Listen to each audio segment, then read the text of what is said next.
در سایه‌ای کوه و آفتاب ایران،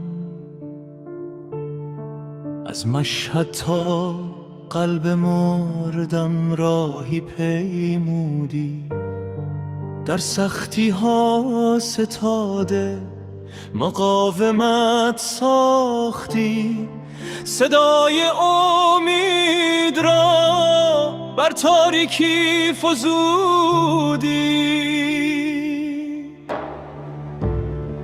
هر گام تاریخ را امضا کرد در نگاه جوان، در ضمیر وطن.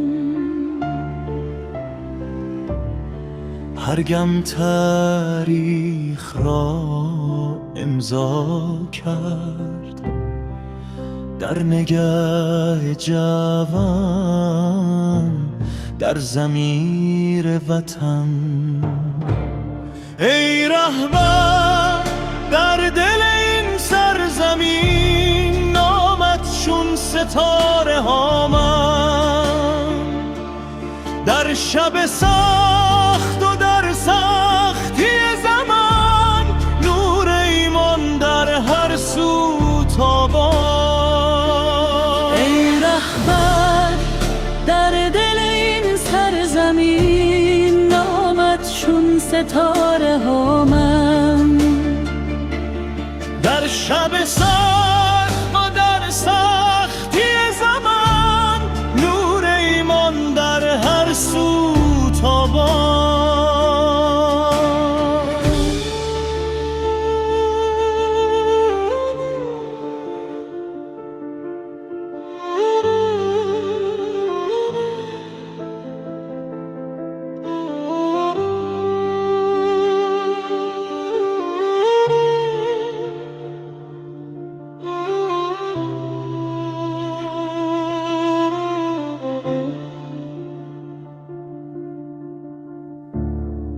در تلاطم روزگار ایستادی،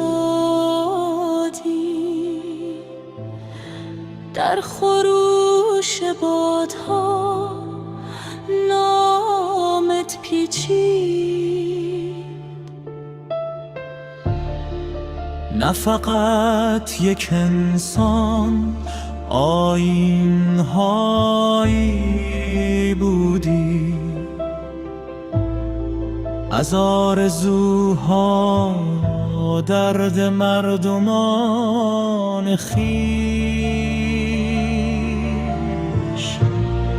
در تلاطم روزگار ایستادی،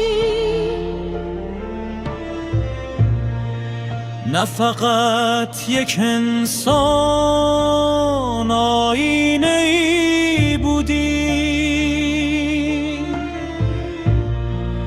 از آرزوها با درد مهربان خویش.